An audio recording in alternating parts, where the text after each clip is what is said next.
party.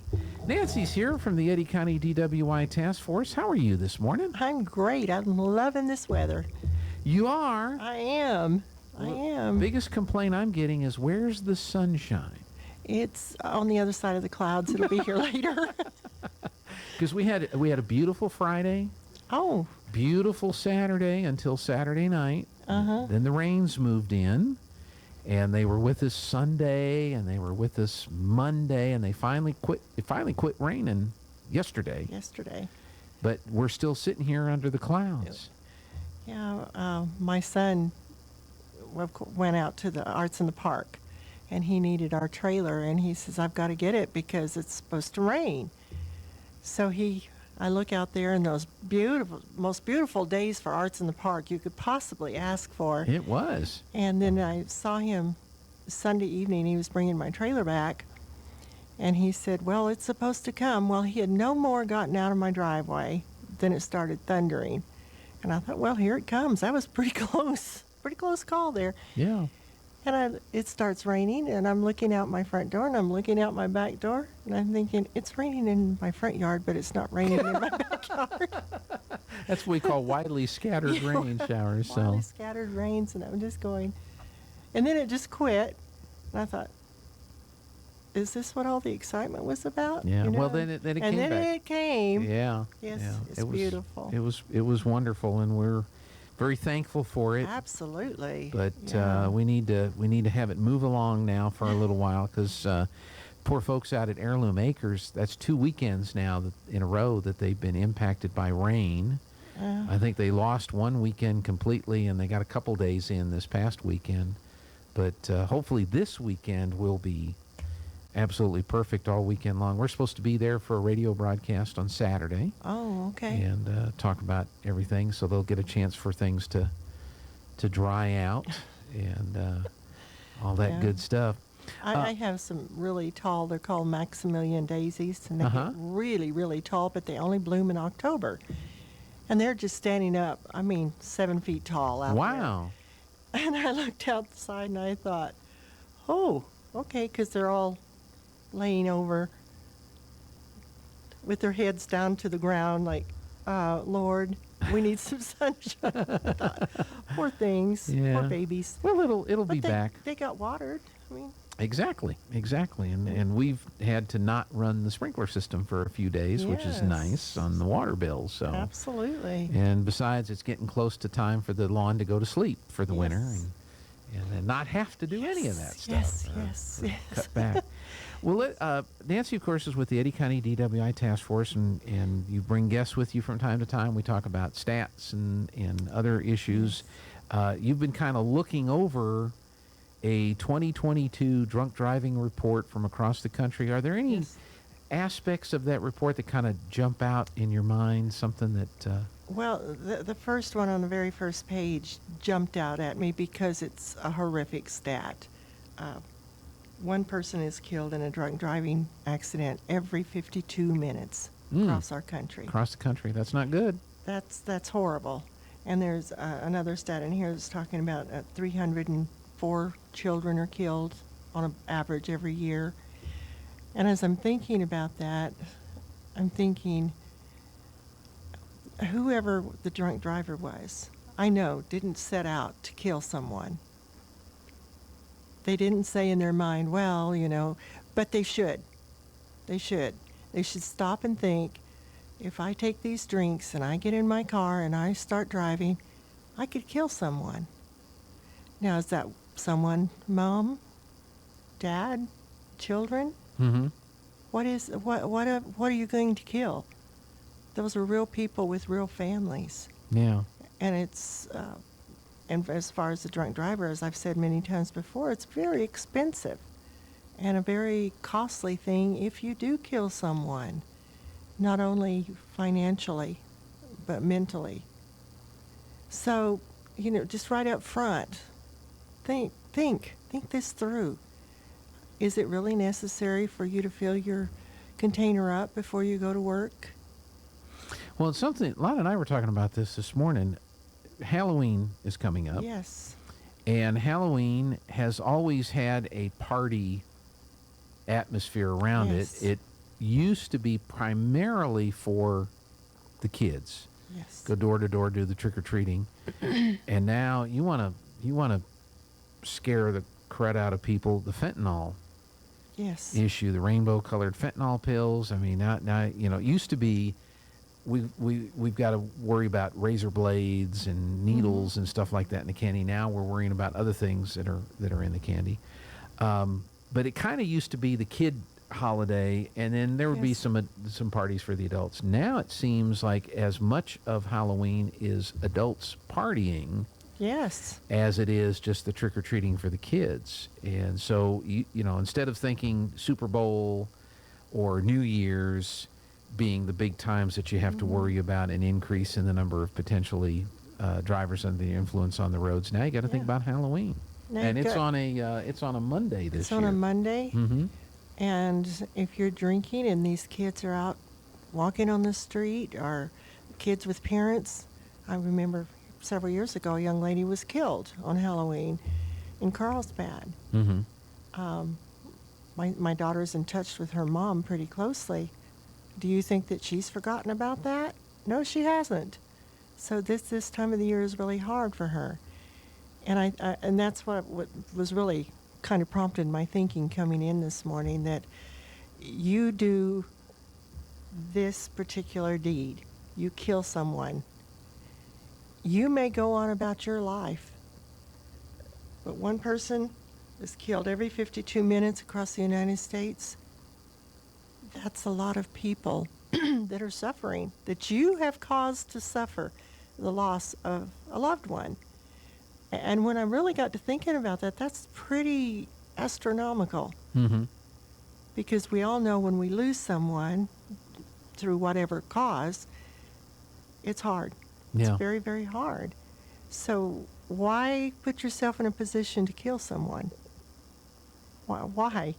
If you want to call the radio and answer that question, I would love it. I would love to hear what your thoughts are if you're a person that gets in your car after you've been drinking. If you are one of those people that stops every morning before you even go to work and get your little bottles of vodka, why? Why is that so important to you? And if it's more important than human life, I strongly suggest you get some help. Yeah. And of course, we do have that kind of help with the Eddy County DWI. But it's a mind-boggling thing to me. Mm-hmm. And when I talk about people getting killed, I'm not even mentioning the people that are injured, that have lifelong injuries, that are paralyzed, that are burned beyond recognition, all of these things, but they lived. And they're living through this nightmare day after day after day. Mm-hmm. While you go on about your business. Yeah. There's Yeah, something wrong with that picture. And I'm sure the answers are typical answers. Well, it doesn't affect me Right. the same way it affects other people, or I'm only going a short distance. I'm going to take the back roads and the side streets. It's not a problem for me. I'm sure these Right. are all things that people think, And then, of course, and because they get away with it yeah, frequently, time after time. then they have no incentive to change their behavioral pattern. That's right. And it's interesting because nobody ever stops to think that they're not thinking when they're drinking. Mm-hmm. That rhymes too, doesn't it? It does. Yeah, we're writing some commercial copy here. Yeah. You ain't thinking when you've been drinking. No, that's because it's so very true. Now that I've said it, if you start thinking maybe before you start drinking, Mm-hmm. and here in 15 minutes, am I going to need to go to the store? Here in a couple of hours, and I've been drinking for a couple of hours, am I going to need to go home? You probably do need to go home, but you certainly don't need to be drinking. And taking a chance, those are astronomical chances. Yeah. That your chances are 100% that you might kill somebody Yeah. or hurt somebody. Lon and I were looking up something the other day because we had a PSA and we wanted to make sure you use the right term. In New Mexico, is there a DWI and a DUI?